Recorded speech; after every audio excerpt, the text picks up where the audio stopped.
welcome everybody. I'm so happy you can be here. And I think with that, maybe, was there any other announcements, Annette?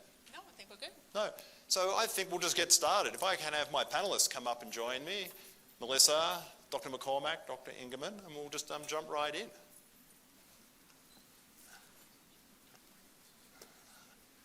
And I want someone to keep an eye on my face. If I end up blushing and red, let me know at the end. Yeah. I'll see it on the video, yeah.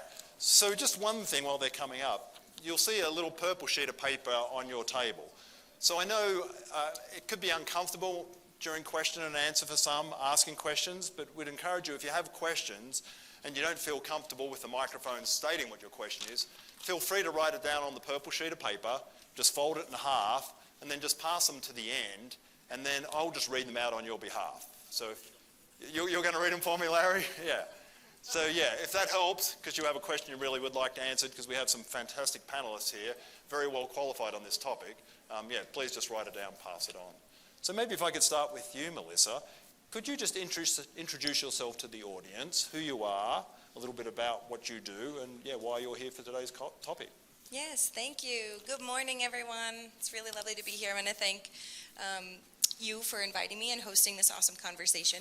I'm Melissa Chancel Harry. I am an erotic blueprint coach, which means I focus on sex, intimacy, and relating between individuals, like working with their own sense of sexuality or intimacy, and with couples.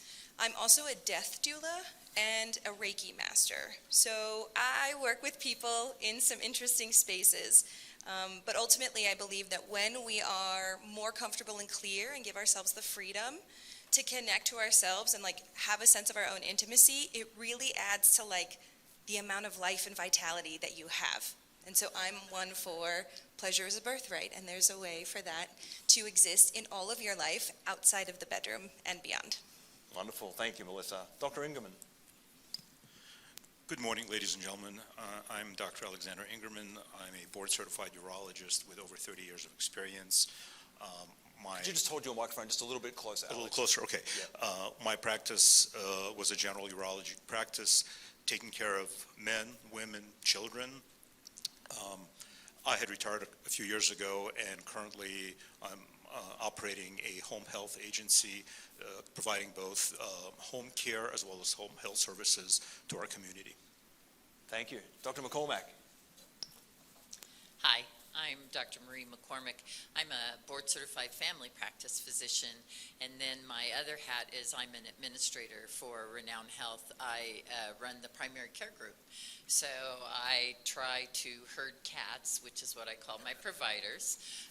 I have 23 clinics, and trust me, and you can tell them I've said this because they all know it, medical professionals are just 4-year-olds in very nice clothing, but they all act like 4-year-olds. So I get to do a lot of trying to herd them. Thank you and welcome. I'll just remind each of you just to hold the microphones a little closer. That'd be great. So maybe a first question, starting with you, Melissa, given you're closest. What are some of the different forms of love in relationships, and especially how does that change as we age, if it changes? Yeah, there's so many. So I think especially when we think about intimacy, there's a lot of different paths into what might be fulfilling for you and your partner. And so there is a sense of emotional intimacy that you can pursue and cultivate, physical intimacy, so physical, emotional, and in the realm of the erotic blueprint, something that we talk about is also energetic. And so sometimes that's something that's not necessarily felt, or something that's seen or directly felt, but it's like an energy that's around you or within this space.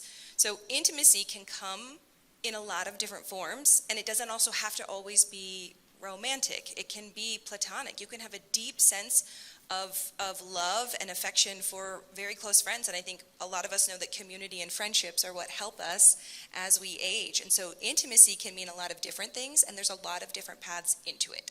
Wonderful, thank you. Alex, what would you like to add? I was just going to echo what Melissa just said, and basically there are many forms of intimacy, and it doesn't necessarily have to involve physical intimacy every single time. Wonderful. And then the one other one I'd add is spiritual, which doesn't have to be religion. And I guess for me, intimacy can happen with anyone, and it's more of a meeting of the minds. It's funny because sometimes you'll meet someone and you immediately know you're connecting with them. They get you, you get them, and it's not necessarily that you're trying to shack up with them. It's just that you have that understanding of each other and things, and I think it's wonderful when people open themselves up to that.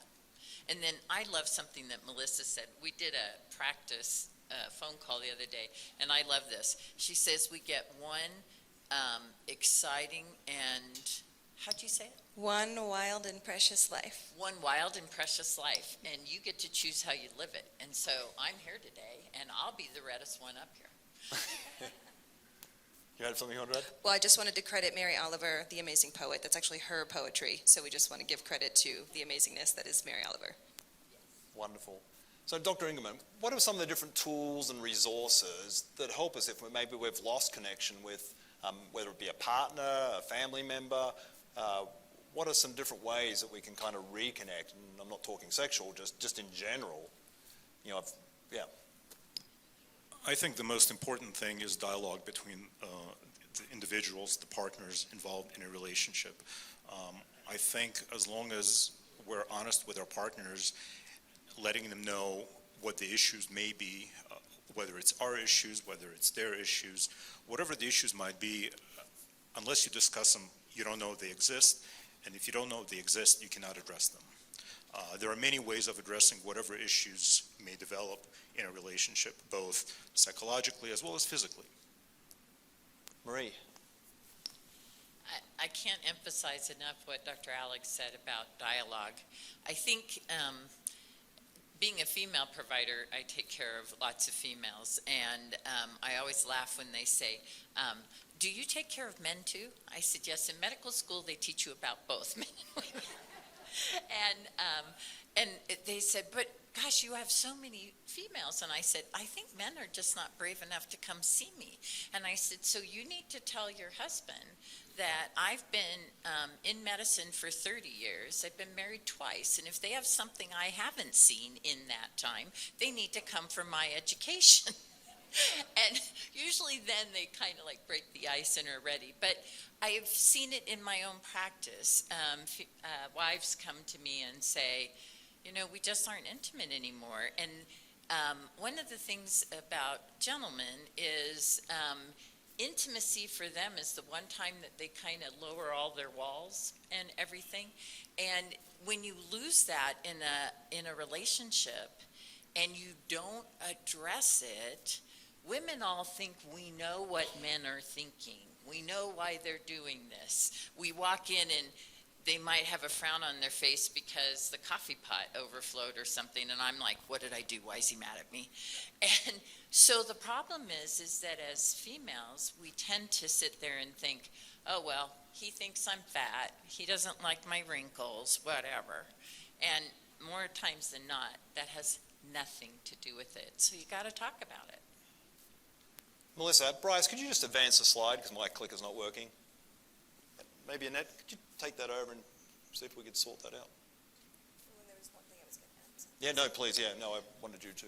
So one thing I just would add, this is all total agreement, and I think something that comes up for a lot of people is shame or judgment around what might be true for us.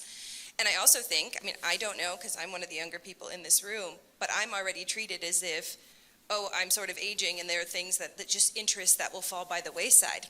And I don't think that's true, and I think sex and intimacy can be part of that. And so part of it is unpacking and just taking a moment to examine what's actually true. There might be things that you're curious about. And to our point, we have one wild and precious life. There is a way to potentially explore or examine or try and feel or experience something new. So shame is a piece of it, and I think when you can communicate clearly and also do a little bit of an internal inventory, it allows things to surface. And if you have the right communication tools, you can find a path towards the thing that you're curious about. So where might we start? If we're struggling, what are some resources? Where can we go? So one of the things, so I think we are in agreement, it sounds like communication is one of the biggest things.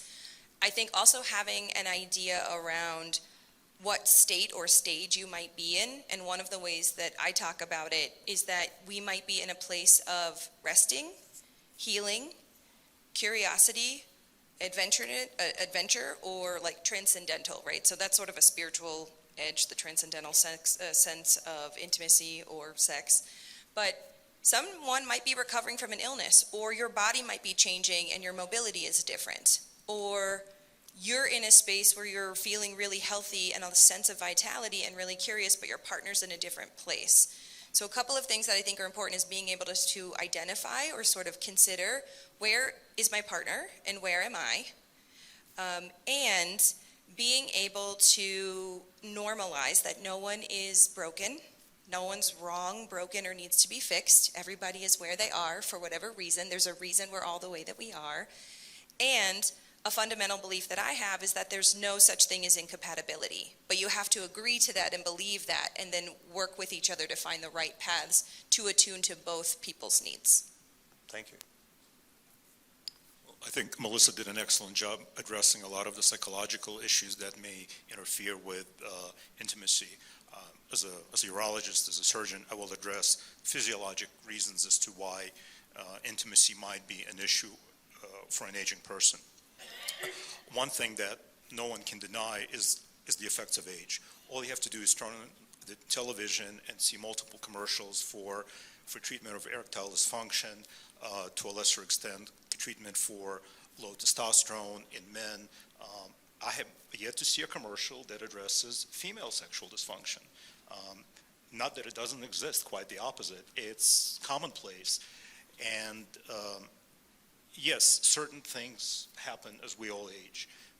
Your libido, your sex drive may diminish. Men may experience erectile dysfunction, lack of interest perhaps, even maybe premature ejaculation because the frequency of intercourse just isn't there anymore like it was when they were younger. All of those issues can be addressed with modern treatments available to us. On the female side of the equation, again, age takes its toll. Women go through menopause, and Dr. McCormick and I discussed earlier this morning the article in New York Times that addressed issues affecting postmenopausal women. It's an excellent article, and I would encourage everyone here to read it. But women also, experience changes associated with age, specifically menopause. Their estrogen levels decline, their libido will or may be affected. Certainly, lack of estrogens affects their genitourinary system, with individuals experiencing vaginal dryness as they age. Frequently, they think they have a urinary tract infection because they have burning, itching, frequency, urgency, and most of the time, that infection is not there. Those symptoms are really related to lack of estrogens. And estrogen replacement over the last couple of decades has been a controversial subject, but it's clear that whatever postmenopausal issues women may have, all of those issues can be effectively addressed with the treatments available today. Thank you. Did you notice I got a little hot? Had to get rid of my jacket. So that's fantastic. You kind of jumped ahead a little bit. I had a couple of questions before we talked about the physical changes, and we'll come back to it. But if I'm in a relationship and I've heard that sometimes there's less sex or no sex, or what are if that's something you're wanting more of in your relationship, what are some of the things that we can do? So we mentioned some physical things because of body changes and so forth, but where do we start? We've mentioned communication, conversations, but if you're being challenged to have a conversation, how do you start that, or how do you get help?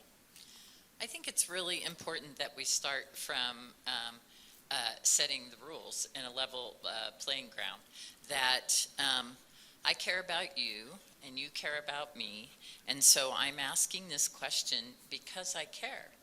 And one of the things I think I've seen through the years and in talking to my patients is that for women, intercourse and intimacy For a lot of us, it's the cuddling and the leading up to it and the physical closeness.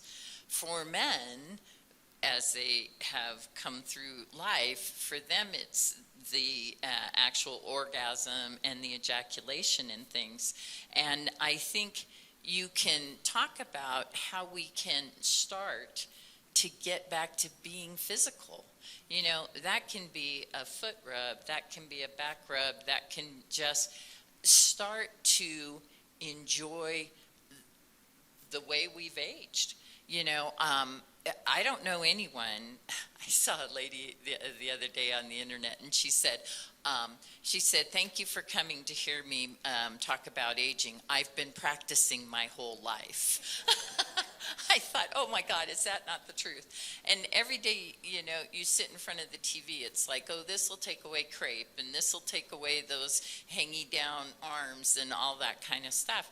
You know, we're all there. And everything, gravity has been hitting all of us our whole life. And so everything's dropping. It's okay. You know, I told my husband one time, I said, well, I came walking in and I was kind of hunched over, I admit. I was making it worse. And I said, see, oh gosh, you're going to find out I'm very honest. My tits are at my waistline. And he said, stand up straight. And I said, okay, well, they're almost at my waistline. And he's like, you can just roll them up, put them in your bra, don't touch them. Thank you. Who would like to follow that? I'll go there. So one of the things that I think is really important is, yes, like expanding the definition of what sex and intimacy means. And it's okay that if you're a really different person than you were 20 years ago, than you were a year ago, than you were last week, and really giving that sense of generosity to yourself and to your partner, that you're allowed to change and shift about what feels good. And so a really simple game can be, well, before I go there, what I'll say is also coming at it with a sense of curiosity. And there's a lot of fun and flirtation that can happen with curiosity, and I've only been married for 19 years and 2 months, so it's been a bit, but probably not as long as some of you have experienced. But the flirtation is kind of fun, and so bringing in the fun and the flirtation of like, I'm really curious. What things do you like? What do you not like? What's something you've always wanted to experience? And so coming from a sense of curiosity and trying to check our person and our ego at the door, that it's not about you, we're going to make it about our partner. And so for one of you, it might be like, I would just love like for you to put lotion on my hands and to cuddle a bit. And for someone else, it might be a little more racy or a little more steamy, but it can come from a sense of giving to our partner, which then also can feel incredibly loving and incredibly like bring you together. So one fun game can just be, it's called the 3-minute game. And you just say, how would you like me, how would you like to be touched? And how would you like to touch me? And if you choose to play this game, everybody has the goal, or excuse me, the role and the responsibility of being open about what's available and what's not. And so this comes from the concept of consent. And yes, you've been married and you might think you know each other, but again, it's that curiosity and not assuming I know everything about my partner and giving them the space to say like, we're going to keep our clothes on for this game and we're only going to play it for 10 minutes, but how would you like me to touch you? And how would you like to be touched? Like, how would you like to, and how would you like to touch me? So how would you like me to touch you? And how would you like to touch me? That can be a place to start. And that can be totally non-sexual. Totally non-sexual, arms, just intimate, just connective. But something I really want to point out that I know from personal experience is that sometimes if it's a tender subject, we have a little bit of emotional scar tissue built up, or there's a certain pattern that always happens, or something's difficult to talk about. So I don't want to diminish that might be there. That's very real. And that's when having the support of either your doctor, care providers, therapists, other coaches, there are coaches in the community that are available. So just knowing that it might be hard, but just by the nature of seeking, you will find something that you want. And I just want to encourage that playfulness. Oh, great. No, thank you. So I have a follow-up question, and I'm sure we all want to know, or I certainly do. When's my expiry date for sex? At what age can I no longer enjoy having that fun?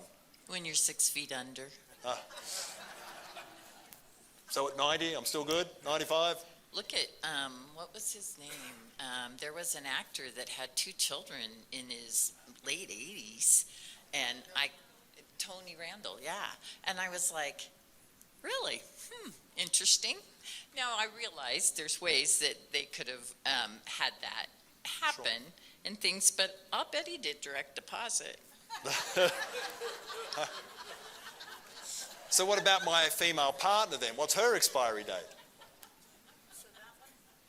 That one's a little bit harder, and I think Dr. Alex addressed that. For females, it's kind of interesting. Men will tell you, I can still get an erection. It may not point to my nose. It may point straight forward, but I can still get one. For women, because we get dry without estrogen and things, I have so many women come in and they'll tell me, I think I must have a rash down there. There's something wrong down there. I always love down there too, because I like to ask people what they call things. And since Oprah made vajayjay so popular now, a lot of women use that. And they'll say, my vajayjay bothers me all the time. And I'll ask women, as you sit there, can you feel your vajayjay? Can you just explain that? Because I do see some blank expressions, especially on some of us guys. What is the vajayjay? Can you feel your perineal area, that area between your legs that has that opening that most men are looking for? Can you feel that? And many women will say, yes, I feel it. And I'll say, do you remember feeling that when you were in your 20s and 30s? And they're like, no. And I said, that's the difference. The tissue has gotten drier and it's become more sensitive. And so lots of times we have lots of things we can use for it. And in intercourse, if a woman does not want to have hormone replacement using a estrogen cream or something, you can just use a lubricant. And there's some wonderful lubricants on the market. I always tell people, please buy it at a reputable store. Go into CVS, they're right by the condoms. You can slip it underneath, the meat in your bag or something. But make sure you get a water-soluble one. You don't have to use KY jelly anymore, which is so gross to clean up and things. And I had a gentleman the other day tell me, he said, gosh, we're just not having sex like we used to. I don't take care of his wife. And I said, well, have you ever asked her if it's comfortable? And he's like, well, she moans. And I said, I'm sorry, anybody can fake a moan. Didn't you see Harry Met Sally? And things. And so I told him, I said, why don't you get this lubricant? He said, how am I going to introduce that? I said, oh, come on. I can teach you lots of ways to put on a lubricant on you and on her. And then let's see if things are better. Next, I didn't get to see him for 3 months. He came in with the biggest grin on his face and he said, there's lots of ways to put lubricant on people. And I would like to echo what Dr. Marie just described. I had numerous patients in that same situation. As you can imagine, a lot of patients who come to see a urologist are men. So I had a number of men who would come in to see me for one issue or the other. Usually it would start with, erectile dysfunction. And then we would address their low testosterone levels. And once they were good to go, so to speak, the next issue was my wife isn't willing to have physical intimacy because. And I said, yes, because, and they wouldn't really be able to articulate to me why is it that their spouse would not be interested in sex. And I would ask them, is it because they're just not interested in sex? Is it because of the vaginal dryness? All of those issues can be addressed, but you need to have, I'm going to get back to the issue of dialogue, you need to have a conversation with your partner. What are the issues that are preventing both of you from enjoying physical intimacy? Thank you. I just want to know, is it abnormal though if I decide at some point that I'm just not interested? I like being with people, but I'm just not interested in the act of sex. Does that make me abnormal or? Not at all. And something that I would want to point out, so we change and our experience of things changes, and trying to keep that flexibility available to ourselves and to our partners is, I think, one of the most loving and compassionate things we can do for each other. And I think when love and compassion are present in our relationships, then we are even more connected and having a better experience of that. Something that I also want to just mention is that I talk about it as if there's a little bit more on the menu now than what used to be on the menu, even when I was younger. So I am guessing some of the things that are available to all people now. So there is a real variation in the kind of sexuality that you might experience. And so some people, I think, are shamed for not being interested in wanting to connect intimately with their partner. But it's real that there are asexual people out here who they don't experience that desire. And there's nothing wrong with you. You're not broken. It just might mean that your expression or your experience of part of the human condition is different than other people's, but it's no less real. So it's totally an option to not participate in that. And that's where I think the communication with your partner of, well, what do you need to feel seen and comforted and nourished in our relationship versus what do I need? And how do we find ways towards each other? And that takes a little bit of compromise. And I think also there's a real opportunity to think about what we want. And depending on what decade you were born in, the culture and the religion you were born into, and your gender, it can affect how much you're really allowed to say what you do and don't want. And so sometimes that's even like a really important growth edge, is to be like, I'm actually not interested in this anymore, and it would really support me to no longer participate in this particular thing. So I just want to say that out loud, that that's available to everybody, and it can be kind of big or scary sometimes. So I just wanted to follow up on a couple of things you said. So it's normal for us to have in a relationship different desires, different levels, and then it's about communicating. And then you also said, what was the last part you just said? Asking for what you want, or like thinking like maybe Yeah, it so being you said different like than how you were upbringing, raised to religion, believe whatever what it is might be. okay. Yes. Yeah, so do we have to sometimes like maybe push through that or revisit Yeah, I our would. beliefs? Yeah, well, I'd say question everything. I love to question everything because I really love to understand, like, is this mine? Did I choose this? Is this something I want, or is this something that I was handed? So I was raised Catholic, and there was a very specific way that I was told to behave around my husband, and I'm also half Asian, and so there's a way that women are supposed to behave towards their husbands and their parents, and in many respects, I believe in it, agree, but there are also pieces that, like, I don't believe I'm the only one who should be responsible for cooking dinner at night. I don't believe that. And it was a real moment for me to have to say, like, I'm not going to do it this way, and I'm going to need us to work together if we're going to do it. And it doesn't have to be about cooking. It can be about anything else. But yes, it's really important for everyone to question. And on the death doula side, I help people prepare for the end. And I will say that sometimes their regrets are that they didn't explore certain things, not just sexually, but like the fear of a life not fully lived. And sex is equally a part of that, as is any other thing, travel, family, experiences that you wanted to have. And so I invite everyone to question everything, because at this point it's about your health span and your experience of life for the time that we have on the spinning rock. And there are so many different ways to add to that. And so bringing pleasure into that is what I want to see for all people and all bodies.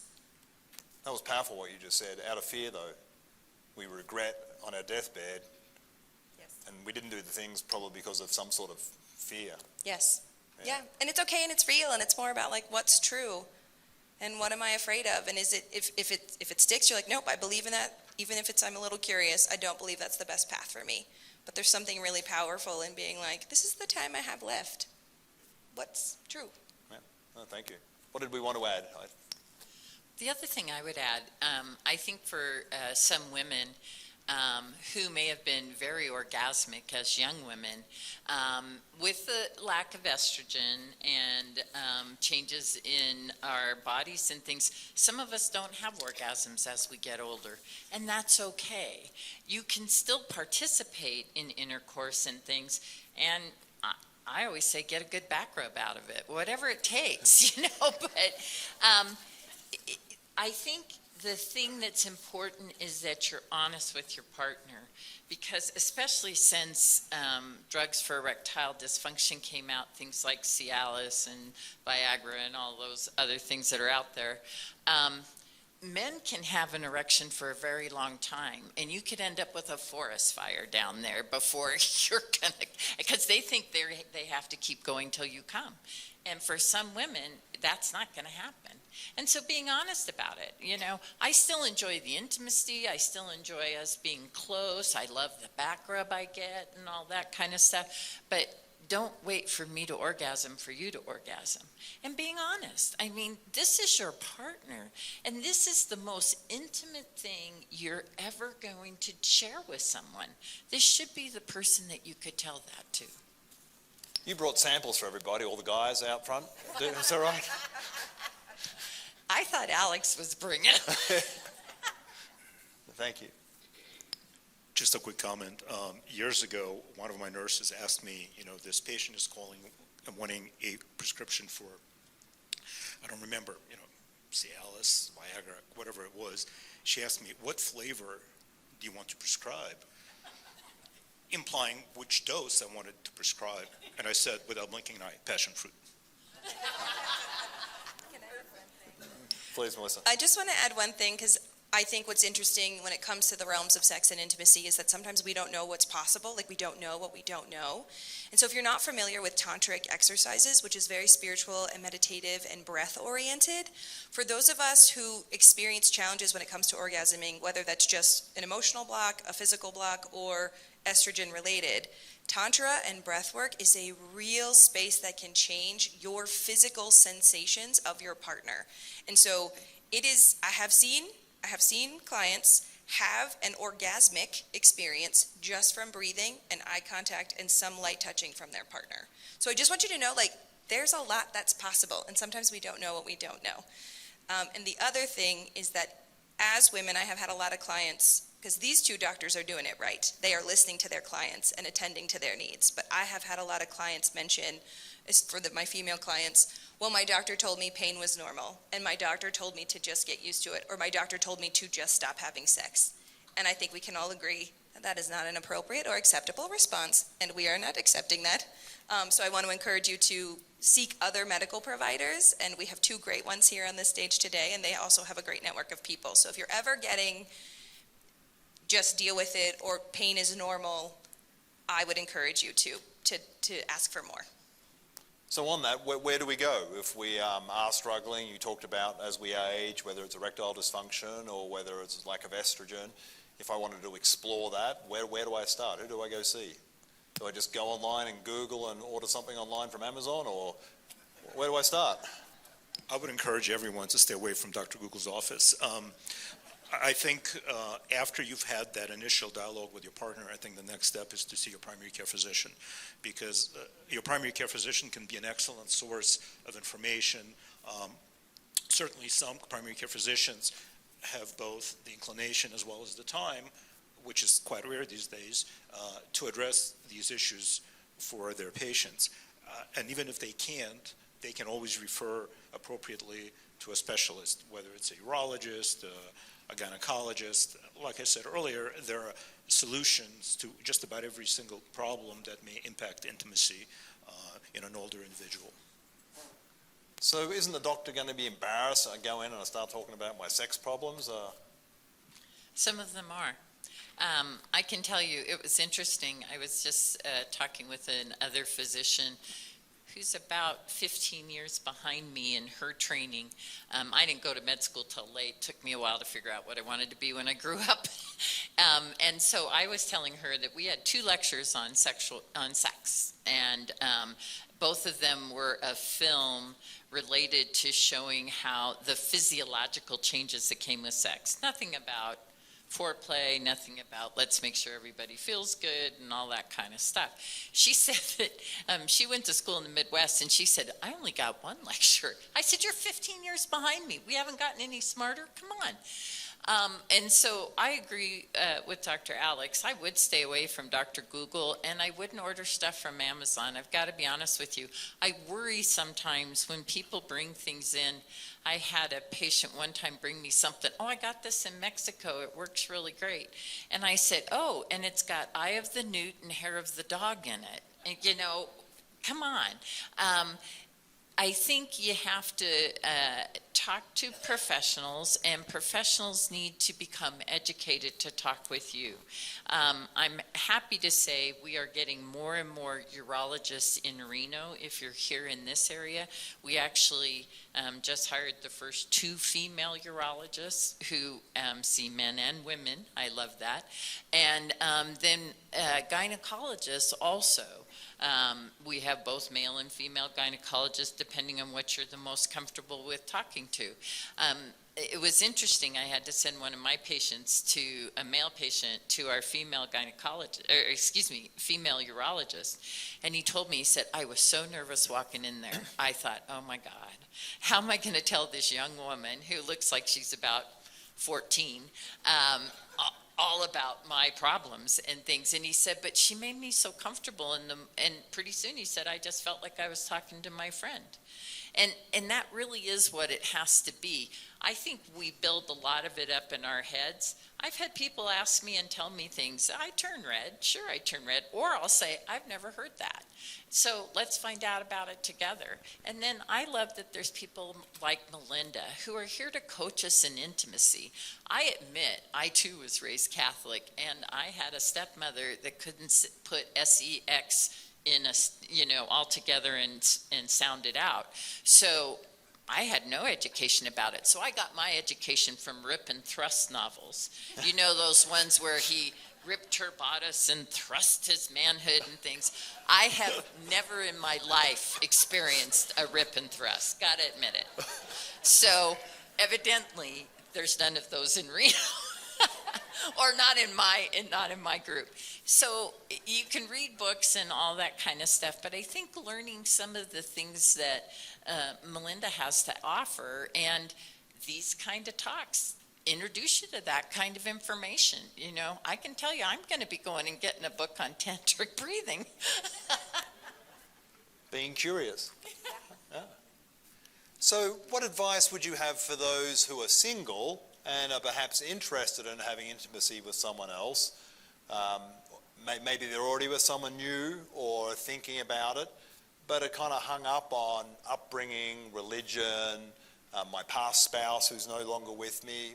What advice, if any, would you have that might help people? Melissa? Yeah, so one, I want to say that as a single person, so I work with individuals to cultivate their own sense of their sexuality or their sense of themselves. And so you don't have to be in a partnered relationship to expand your sense of sexuality or sex or intimacy. That might challenge a lot of the beliefs that you have as a person or how you feel about it. So one thing that we, in the erotic blueprint work that we talk about is every human, every body is responsible for its own pleasure. Of all kinds, eating, the clothing that you wear, the way your space looks, the way something smells. Like you are responsible for feeding that part of yourself. So it's not anybody else's responsibility. And for some people that can feel really liberating and create a space for them to get a little curious. And you can romance yourself. You can have, again, so certainly Catholicism, that was not a thing that you were supposed to be doing. Somehow everyone was doing it, but that was not a thing you were supposed to be doing. So you can start by just thinking of yourself as worthy of that experience and attending to yourself is where I'll start, and then I'll see what else my partners would like to say or share. I think the other thing, I think that's really important. When I've worked with some therapists, when I was early in my career, and women would say, I just don't care about having sex and things, and I don't want to have sex and it's causing a problem, I'd always just refer them to the therapist. And the therapist would come back to me and they'd say, I find that most of the time there's already been a problem in the relationship that has led to this lack of intimacy. But one of the things they also told me for women, particularly as we age, it's important to practice self-love. And because it, number one, you may not have intercourse as much as you want, and so to stimulate all the juices that are helpful, including the hormones and things, that practice is very helpful. And so I think that even if you're not in a partnership, you still need to practice self-love. And I always say, you've got to be complete in yourself before you can become a partner. And the other part is learning how to ask for what we want. If you haven't practiced, how do you know what to ask for? It's like going to the buffet, but you've got your teeth wired shut and you don't know what to say. How do I pick something? I have no idea what any of this is. So I think that's where education is the way you want to go. Now I have this picture of the audience going home practicing. So you both said the same thing, I think differently, is I'm responsible for what feels good to me, not my partner. It's not up to my wife to make me feel good. I need to, it sounds like, communicate to her what feels good to me, that she isn't going to just know. Is that what I was hearing? Yeah, I think, it's not up to your partner to be responsible for it, but that doesn't mean your partner can't have a massive impact on the experience of your pleasure, right? So that's where it's a little bit of teamwork. But it is up to you to help set your partner up for success, for being clear about what's true for you, what you'd like to experience, what, if anything, you need to shift or change. But then also you, you also participating in the way we say feed yourself. So we in the erotic blueprints talk about how you feed yourself. And so that is everything from how much rest you get and how well fed you are, and your experience of maybe how comfortable your home is, or the things that you can control, because obviously there are some factors we just can't control. And so we try to address the ones that we can. So you participate in doing the things that feed you, that feel good, and that's just having a sense of like vitality or pleasure that's not even erotic or arousing in nature, but you can then translate to the eroticism and translate to things that are actually arousing. So it's both. It's a both and for me. Okay, no, that's helpful. So I should be saying that, or either one of us as a partnership, like that feels good, that doesn't, do more of that, don't like that, whatever. And so what I'll say is you may want to set the container or like an expectation for when we want to hear about it. I will tell you that I have noticed that if a partnership, if you're in an intimate moment and you're trying something new, that might not be the best time to give feedback. One, we're physically naked, we are trying new things, and often we don't feel like we don't know what we're doing. It's like, I don't know, you asked for this new thing and I don't know what I'm doing and now I feel weird. It might be helpful to be like, hey, again, curiosity and playfulness, here's this thing, I just want to try it. So let's use a really simple example. I would love a full body massage with oil. We've never used oil or lotion before, so I would just love a full body massage with oil. And your partner might be like, well, I don't know where to start or where to go or how long this should last. And so you help each other. You're like, let's do this for 15 minutes. I would love if you could just start on the front of my body, and then halfway through, we'll do the back of my body. And you can do whatever feels good. And we call them bossy massages in erotic blueprint work. So you're like, start here, no, a little more pressure, go down here. And so they have permission to be bossy, right? And then it doesn't feel like you're telling me this because I'm doing it wrong.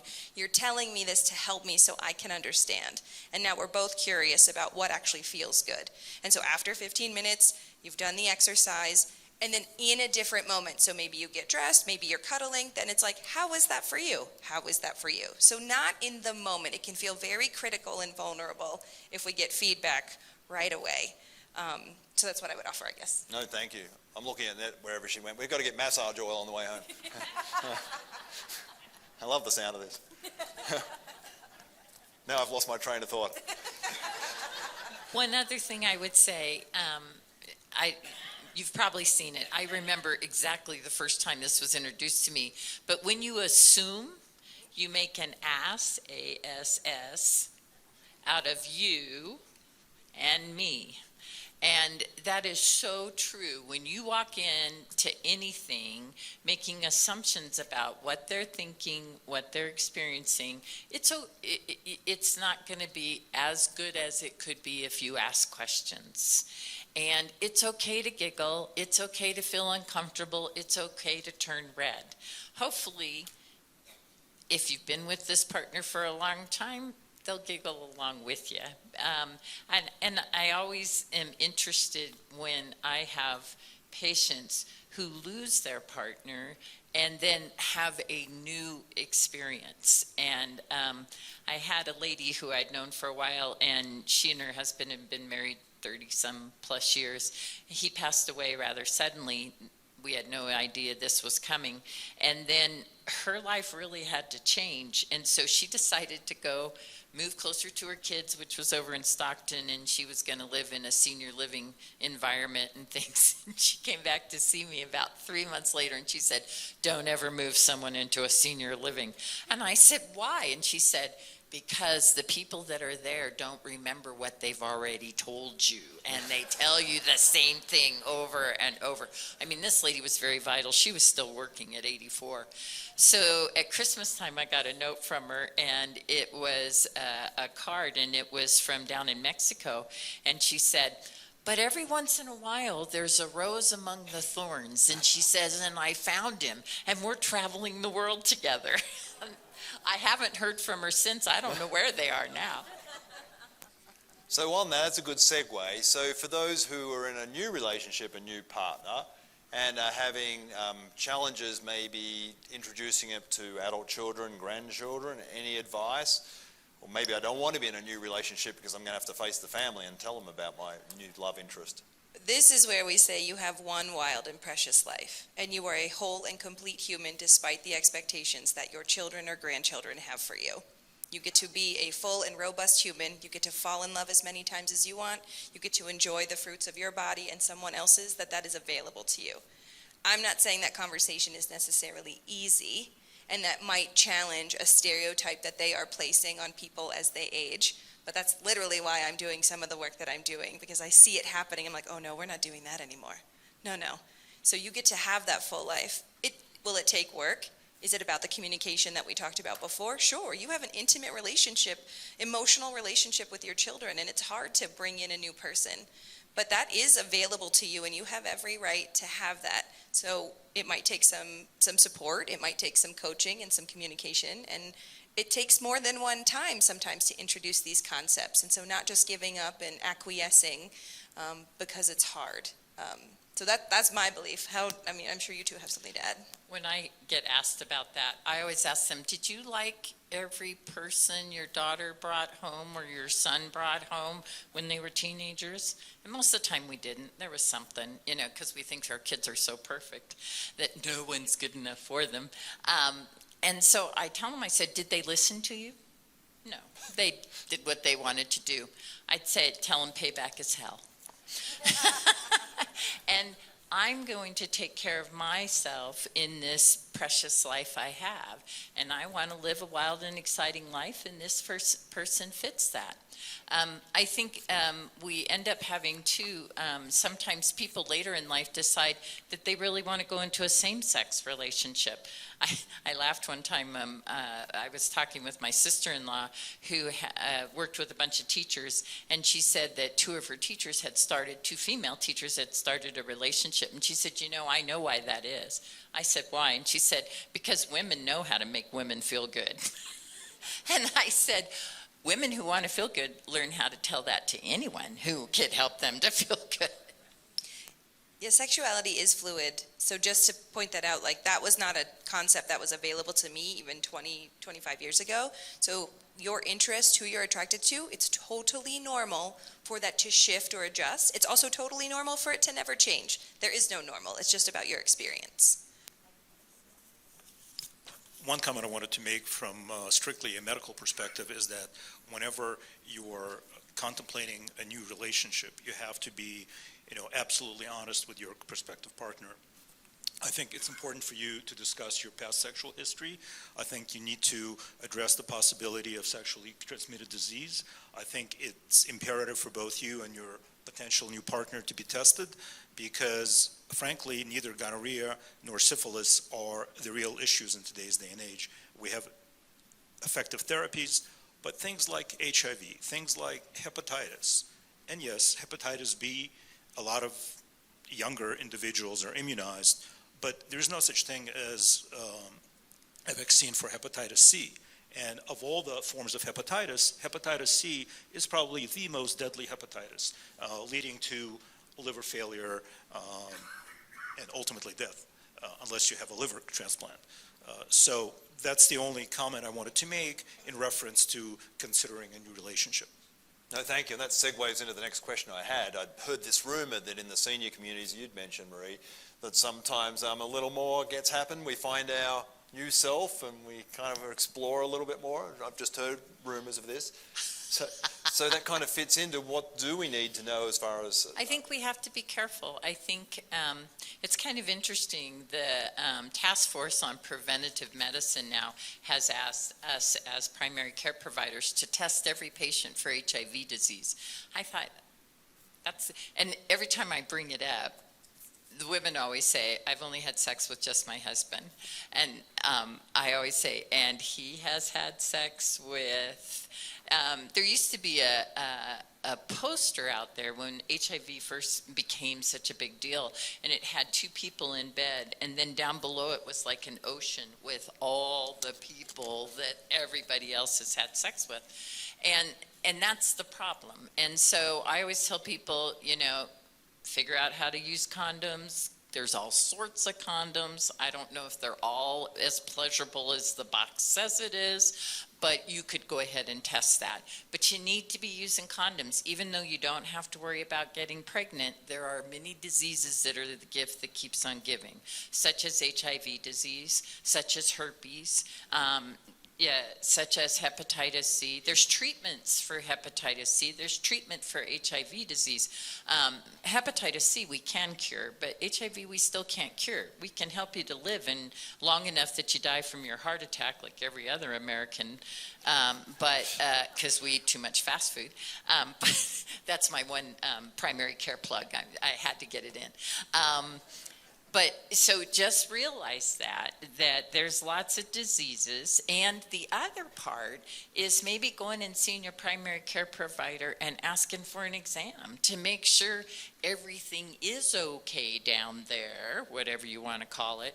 I had to laugh. I saw Ricky Gervais on TV the other day, and somebody said something to him about his penis, and he said, we hear that people like to name it. He goes, yes, I named mine Pamela and the boys.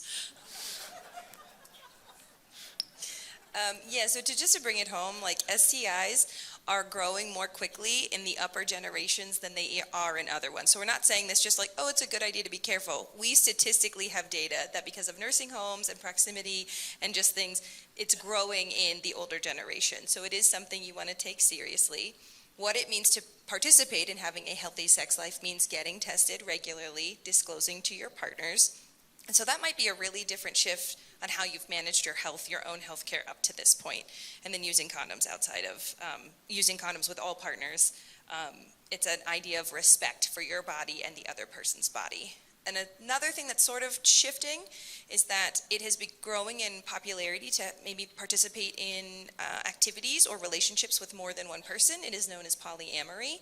And your age doesn't preclude you from possibly participating in relationships that are like that. So this is neither a judgment or an assessment of what it should be. I just want you to know that these are the things that are out there. And for those who are maybe exploring different relationship types, the practice of, there's a real culture of etiquette around how you take care of your sexual health. So how do I even begin to have a safe sex conversation with someone I'm interested in this new community I've just moved into? How do I bring that up? Any thoughts? I find you hot, and I'd like to get closer. Oh, okay. Some people literally bring their results from their most recent checkup and like, clean bill of health, how you feeling? Okay, here's my results. Yeah. So that's something we should be asking for? Have you been tested recently? It's Is there absolutely anything in your okay history to I ask should for know about? Absolutely okay. So this is where, consent. Consent comes with a side of fries. It is freely given, revocable, enthusiastic, informed, and specific. So it is okay for you to go through, if I'm going to be sexually active, what do I need to feel safe? I personally might need to know that I'm the only person that they're being sexually active with. I need to know that they have a clean bill of health. I need to be confident in my own personal bill of health. And and that might be it. So it's just reviewing, what is it you need? And then to the communication point, be open and clear about that. Thank you, very well put.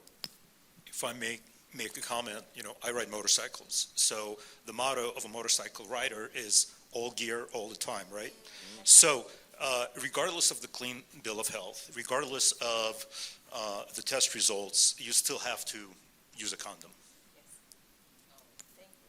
Thank you. So before we open it up to the audience questions, I'm so happy we got through this. Now I've just got to get through your questions. But is there anything we didn't share you think is important that we share before we go to audience questions? I'll start with you, Marie. I think that intimacy is so fabulous. And as I said at the start, there's all sorts of intimacy that you can have. And I don't think that we necessarily understood that when we were younger. And some of us have never learned that. So I would really start to practice intimacy, even if you have a great sexual relationship. When was the last time you held hands? When was the last time you gave somebody a shoulder rub or something? That connection. I stepped down from being an administrator for a short time because I missed taking care of patients so badly. And my boss said to me, he said, "What are you doing?" And I said, "Look, I can see 20 patients a day and I'm guaranteed at least 18 hugs. I can go to 20 meetings and I don't get one." And I really miss that connection. Sexual function, like any other condition, whether it's human condition or medical condition, can be described, technically speaking, as a biopsychosocial condition or disease, if you will. And unless you address all of the components of that condition, if there's a problem, you're not going to be able to solve that problem. So from biological perspective, if somebody has low sex drive or erectile dysfunction, that can be defined and addressed. But frequently, psychological conditions, such as depression, may impact one's ability to have intimacy, and certainly on a physical level, to have satisfying intercourse. And I think both Dr. Marie and Melissa had addressed the social aspects of sexual function. So my take-home message is, if you are having an issue, unless all of those parts of sexual function are addressed, you're not going to make a lot of headway. Yes, Dr. Marie is absolutely right. A lot of individuals, as we get older, have hypertension, coronary vascular disease, diabetes, and a lot of medications that are used to treat those conditions may impact one's sexual function. So you need to have, I think I accidentally disconnected my microphone. You need to have a conversation with your physician about the medications that you're taking to see if any of those medications are responsible for some of the difficulties you might be having in regarding to intimacy. Thank you. Two things. One helpful tool when things are overwhelming or hard, name it to tame it. Just name it. So that's part of the communication, but it's a helpful thing to remember. And two, what I'd like to point out is I think we're all still in this room, right? So we had this kind of interesting conversation on topics that are a little bit tender, and there is a way to get to it. And I think we've covered a lot of great ground. So I love that, A, you're all still in the room, and two, and I hope that this carves a path that you could go get a little curious around these things with other people in your life. Thank you, Melissa. I was a little worried at 10:15, the whole room would have cleared out. It'd be just the four of us up here. So just raise your hand if you have a question, and our mic runners will come over to you.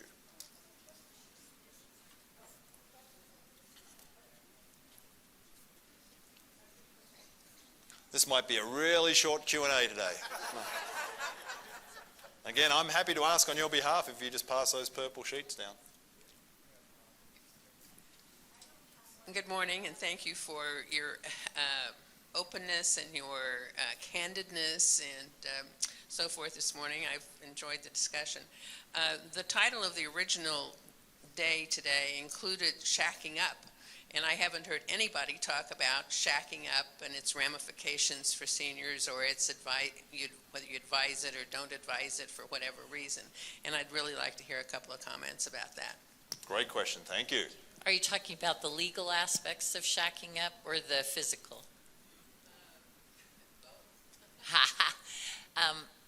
I'm probably the last person to give you legal, but I think it's really important that you have a discussion. I didn't get married the first time till I was 34. And so I had tons of people giving me advice. And my sister-in-law, I'll never forget this, she says there's 3 things you're going to fight about in marriage, and that's money, sex, and kids. Well, I was already 34 and didn't have children, so I wasn't sure. And I was just starting my medical career. And I didn't have any money. I had a ton of loans. So I figured sex was all I had to worry about. And so I think that's one reason I'm so honest about it. I do think before you shack up with someone, you do need to be honest. I can tell you that my second husband, I can still recall standing in the kitchen. I lived in Fallon at the time, was working in the Fallon office, asked me what my net worth was. And I kind of sat there, and I mean, we had decided we liked each other, and I said, I have no idea. And he said, what do you mean you have no idea? I said, I have no idea. I said, I have school debt, I pay my bills and all that kind of thing. So he literally walked me through figuring out what my net worth was, and then decided he could ask me to marry him because he had $100,000 more than I did. So for some people, it's all sorts of things, but he believes, he tells me this, it's in the Bible, you have to be equally yoked. I think there have been many relationships that were not equally yoked that worked out really well, but so far ours is okay. Dr. Ingerman, do you have anything you'd like to add to that question about shacking up? I think we already discussed this earlier, but I think honest conversations is really the first step. And then once you've had those conversations regarding whatever issue you think might exist, once you've received satisfactory answers to whatever questions you might have, then it's entirely your choice whether to shack up or not. Thank you. Melissa, do you have anything you wanted to quickly add? Well, so I've had minimal experience with how certain benefits or taxes and things change for some of my clients as we're planning the end of their death. So or the end of their lives and sort of their advanced planning.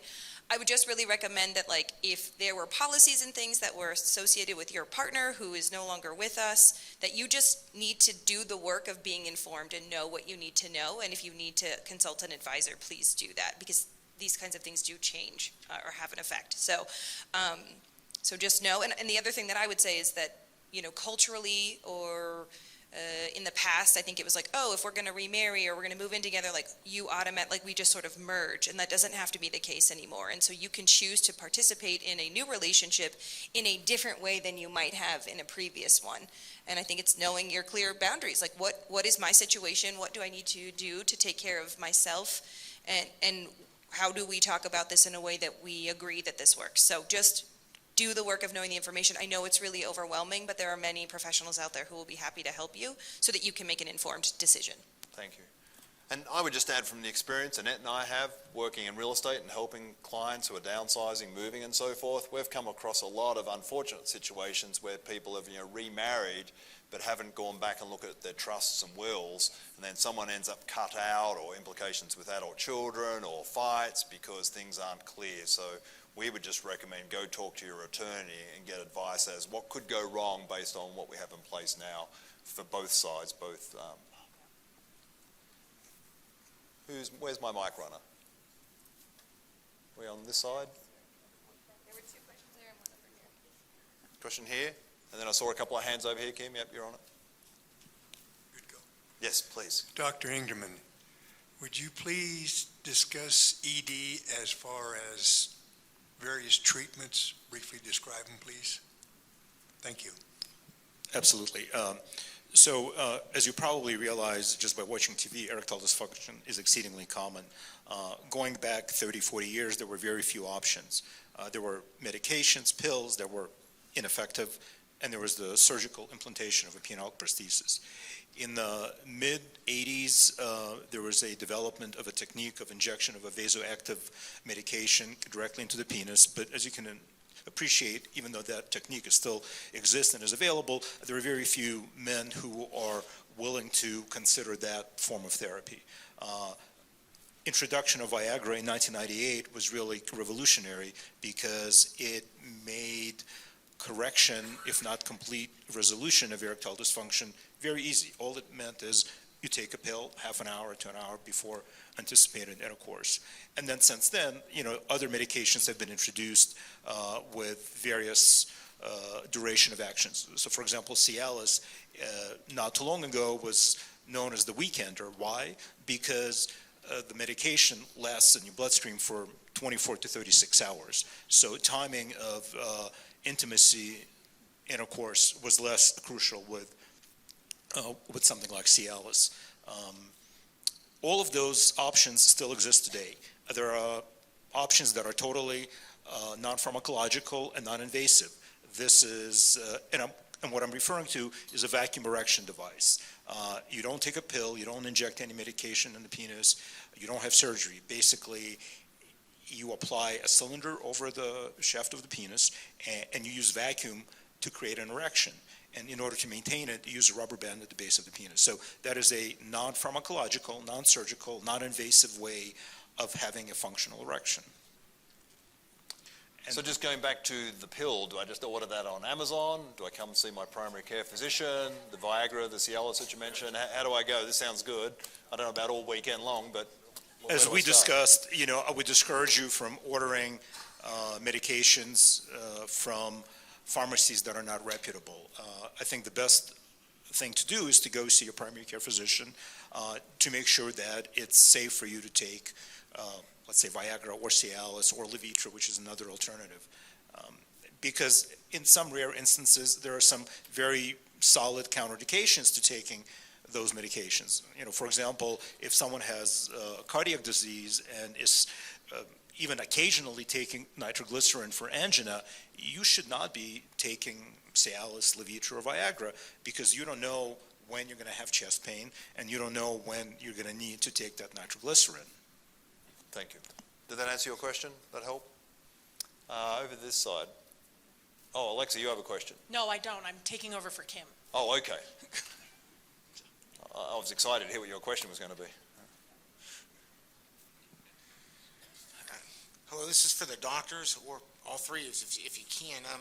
I have an enlarged prostate, and what happened is I tried, I think it's pronounced silodosin. Hold a little closer, John. I have an enlarged prostate, and they gave me medication, silodosin. I think it was tamsulosin, and it was just the side effects were horrible. So now I'm on a finasteride, and then that, and then another one that starts at Gemista. Try those two. I can't pronounce them, but Gemitacid, yeah. So that, but now the doctor gave me ED pills. I don't have erectile dysfunction, but they said try a Cialis because it's going to help the enlarged prostate get small. But I mean, I have 22 and a half years of legal law enforcement background. I don't like taking drugs at all, anything. So now they're talking about a Urolift. Now, can you explain something about a Urolift where it goes in there and it's a piece of plastic that pushes it away from the urethra? And then would loss of testosterone, would pills help? And then what about going to the gym and just, I'm hitting the weights, hitting them hard. Does that activate something that'll create testosterone or something?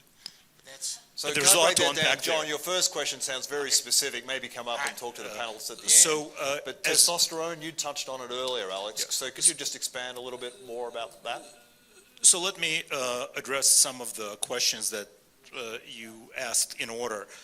Obviously, both erectile dysfunction and BPH, or benign prostatic hypertrophy symptoms, affect the same population. So both are very commonly seen in an aging male. Indeed, Cialis at low doses can improve voiding symptoms associated with BPH because a lot of the medications that you mentioned, Flomax or tamsulosin, relax the smooth muscle in the prostate. Guess what Cialis does? It relaxes the smooth muscle, not only in the penis to increase the blood flow to the penis, but also the smooth muscle that is in the prostate as well. And that's why in cases where other medications have not been helpful, Cialis low dose on a daily basis may be helpful. In terms of low testosterone, again, it's a very common phenomenon in an aging male. It is frequently associated with hypertension, diabetes, metabolic syndrome, obesity, and It can obviously impact your ability to perform sexually. It can impact your ability to achieve and sustain an erection. Similarly, it can impact one's ability to be interested in intimacy and intercourse. And again, this is something that can be corrected fairly easily. Unfortunately, there are no effective oral preparations of testosterone, because if you start taking testosterone orally, you're going to ruin your liver. So the routes of administration of testosterone other than oral are widely available. They range from application of gel that is typically done on a daily basis, and basically you rub the gel into your arm, testosterone gets absorbed into your bloodstream, and by doing so, you mimic normal physiologic occurrences, especially if you apply the gel first thing in the morning. It mimics the normal circadian or 24-hour rhythm of hormone secretion that normally happens in a healthy individual. There are injections that can be given every 2 to 3 weeks, and there are testosterone pellets can be implanted in the forearm. I'm not a big fan of that approach per se, because it limits your ability to adjust the levels of the medication or of testosterone as needed. Again, keep in mind, you mentioned going to the gym. By getting testosterone shots is not going to make you into Arnold, right? So, and our goal in terms of testosterone replacement is really not to give you supranormal testosterone levels. We want you to be in a normal range. And we understand that level is going to vary, and the level of variation is minimal with topical application of testosterone on a daily basis, as opposed to injections that are given every 2 to 3 weeks or pellet implantation. And just John's last part of the question, could I spend enough time at the gym to improve it?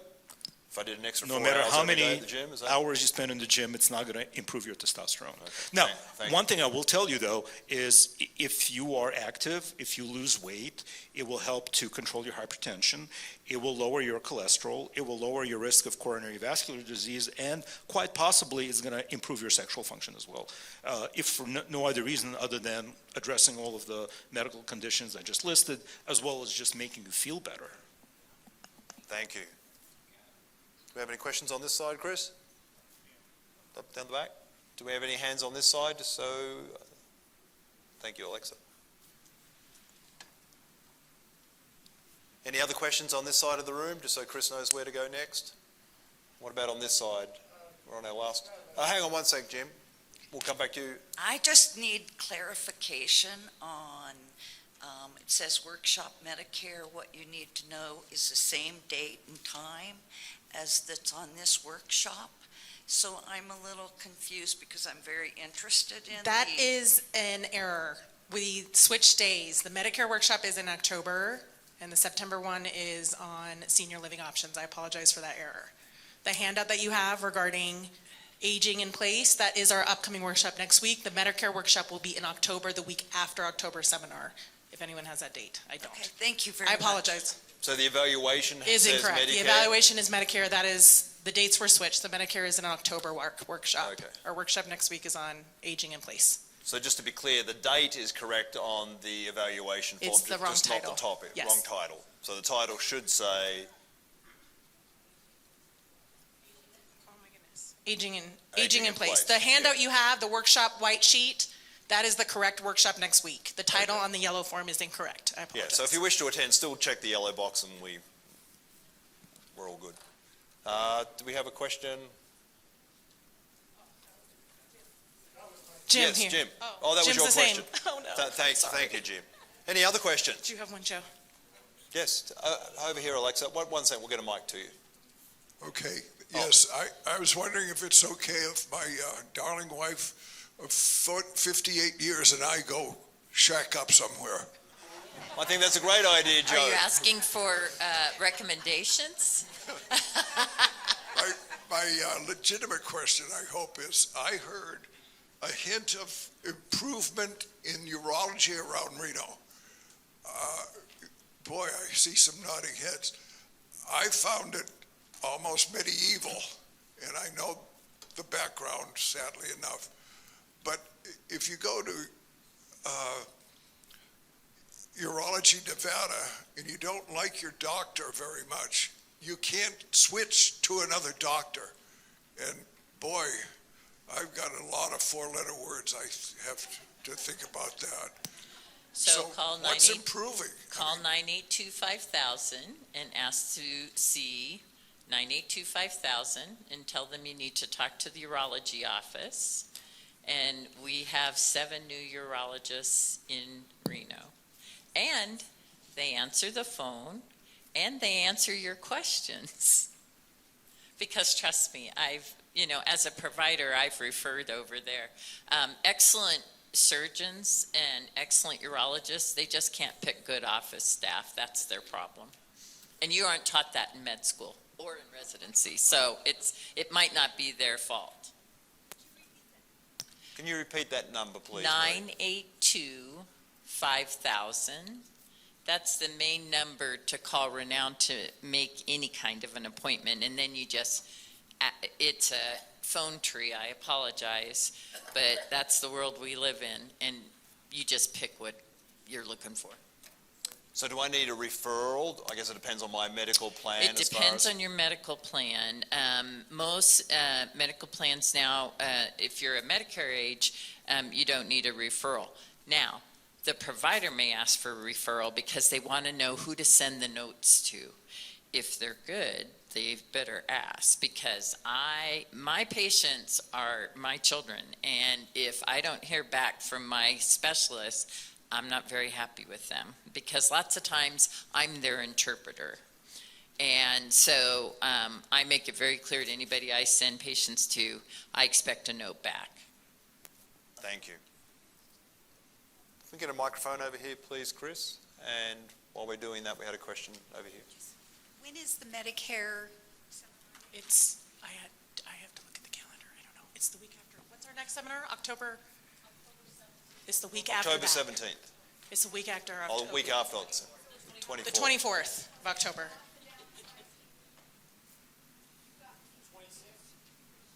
The October 17th is downsizing, and the week after, on the 24th, will be this Medicare workshop. We'll have the details of that next month to sign up for. Yes, please go ahead. Just 2 items. Comment on his question earlier about the UroLift. Mayo Clinic no longer recommends that procedure at all. But my question is, I've had the same primary care doctor for 30 years. Great guy, we get along well. He's going to be retiring at some point, and I am retired now. And I'm looking at trying to find a new doctor up in this area, and he's in a completely different area. Any suggestions on how? Because I don't want to go try one out and say, I don't like him, then find another one. I just don't like to bounce around. So unfortunately, we have a lot of that happening. I have 85 providers, MDs, nurse practitioners, and PAs in my primary care group. And for all sorts of reasons, since COVID, people end up having a life, and they end up having to leave Reno and things. And I have some patients who have lost 3 providers in 3 years, and they're not very happy with that. And they're like, why can't you keep them? I was like, well, because their father had a stroke, and I can't, make that happen. I can't move him here. So there's lots of things that interfere with that. When people are looking for new providers, lots of times Chris Goulet will talk with me and tell me about the person, and I know my providers really well, and I can usually match them up. There are some people that are just close because they've been here for a long time taking care of people. The other thing I always try to encourage is get somebody who's younger than you are. So that you don't outlive them. I'm just turned 67, and I have patients who are saying to me, you're not planning on retiring, are you? I have a feeling they're going to work me till I'm 6 feet under, because they don't want to have to do what you're going to have to do. So, and the other thing is, ask your friends. Who do you see? Do you like them? Don't like them? Whatever. But it is true. Not everybody's for everybody. Some people are, as you can tell, I tend to be funny, and I tend to be connection is important to me. Some providers, they keep you at an arm's length forever, but that's what some people want too. So you have to ask, why do you like them? Why don't you like them? Thank you. Add to that? Yeah, please, Chris, add to that. If you look at the Renown website, all of the new doctors coming in get a little video, and you can watch the video and get some idea of what that doctor sounds like, looks like, feels like maybe to you. So take a spin through those videos, and that might help you choose a doctor. So with those urologists that Joe was asking about, would they be on there? Marie mentioned a number of new urologists. You'd be They able to will find be them on the there. site? The new urologists are on there as well. We make every new provider do a little video snip. And one of the questions they're all asked is, why did you get into medicine? And what do you like about it? Wonderful. Lady over here with a question, Chris. Anyone else on the left-hand side? And then we'll wrap it up if this is the last, and then another one over this way, Chris. Or maybe, Alexa, you could come to the gentleman down here towards the front, second row next. Thanks. My question is, do we have any urogynecologists in the area? We have one at Renown. His last name is Falk, F-A-L-K. And he's the only one I'm aware of. And we've had him about 3 years. And I've had several patients go to him and just love him. What kind of gynecologist? I missed the first word. He's a urological Oh, urological. gynecologist, so Thank he you. specializes in. Yep, thank you. If I may just clarify that answer, your gynecologist is a gynecologist by training who had additional training specifically addressing urologic issues pertaining to women. Thank you. Yes? Yeah, with respect to primary care, generally it looks like the choices are physician's assistant, nurse practitioner, MD, and others. Can you discuss the benefits or the pros and cons of those? That's kind of interesting. When I graduated medical school in 1992, and at that time, I always thought I would only have partners that were MDs, and that's the way it was for a while. Then nurse practitioners were the next thing that came along, and nurse practitioners are RNs. They have a 4-year RN degree, but then they go and do a master's level degree. I always try, people don't necessarily, my own husband doesn't understand this, so I always say I'm the equivalent of a PhD in college. I've got all this stuff, and then they have somebody who has a master's level, and so there are some things they may not know, but they are all in our organization supervised by an MD. And so if they don't know it, they can knock on my door, I'll step out, we'll discuss it, or we'll set up an appointment for you to see me. And then physician assistants also are people who have come from all types of backgrounds. The latest class is 28, and they actually have a professional dancer in theirs who is learning to be a physician assistant. And they spend 2 years getting the equivalent of a master's. They do not do a residency, and that's probably the one thing that I think is a disservice. And this is a personal opinion. Please don't go tell your PA or your APRN, especially if they work for Renown, that I said this. So it's between friends, guys. The tough part is that when you get a residency, you're there in the middle of the night, and that's when you learn what you know and what you don't know, and what you need to spend extra time on. They don't necessarily get that residency and things. We are trying to develop that for our nurse practitioners, because what I find is people who train as RNs, they're taught to be patient advocates, and they have a very hard time letting that kind of slide away and going to just the facts and the science of what is the problem.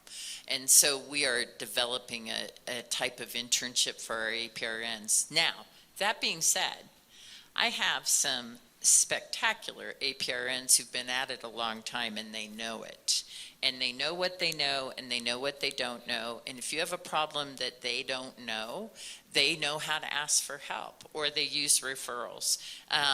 You know, I'm biased, I admit it. I'm a family medicine doc. The training program I went to in Kansas, we were hands-on. When I graduated, I delivered 300 babies. I'd done 200 C-sections. I could actually do a hernia surgery, which I would never do now because 30 years ago. But we were taught to go out into rural Kansas, and you might be the only doctor in town, and when they come in with, you know, a pitchfork stuck through their leg, you need to know how to handle that. So I tend to think family practice docs are the best. Internal medicine docs, I would like to clarify. So the difference between being a family medicine doc and an internist is an internist learns only gynecology. They don't learn OB, but they don't spend a lot of time there. They spend a lot of time with the other subspecialties, things like rheumatology, endocrinology, and all that kind of stuff. So good internists should be able to take care of you as you start down an illness path. You may become so complex that they have to have you see the cardiologist or see the endocrinologist or see the urologist. But we are kind of jacks of all trades, and then my personal preference as a primary care physician, as I've already stated, is you are mine. And I'll send you to somebody, but they better send you back, because I'm the one that knows all of you. What I find is when you see a specialist, the specialist knows your heart, and they know your diabetes, but they don't know what the heart doctor's got you on. And that's what I view myself as. I'm your mom. Thank you, Mum. So I would just like you all to give yourselves a round of applause for being here today. And then just extend that to our magnificent panelists who gave up their time today to help educate us. So thank you, Melissa, Alex, Marie. You guys were fantastic. They're going to hang around a little bit if you have one-on-one questions. Melissa has cards, more information out on the speaker table. And yeah, thank you so much for being here, and we hope to see you same time next month.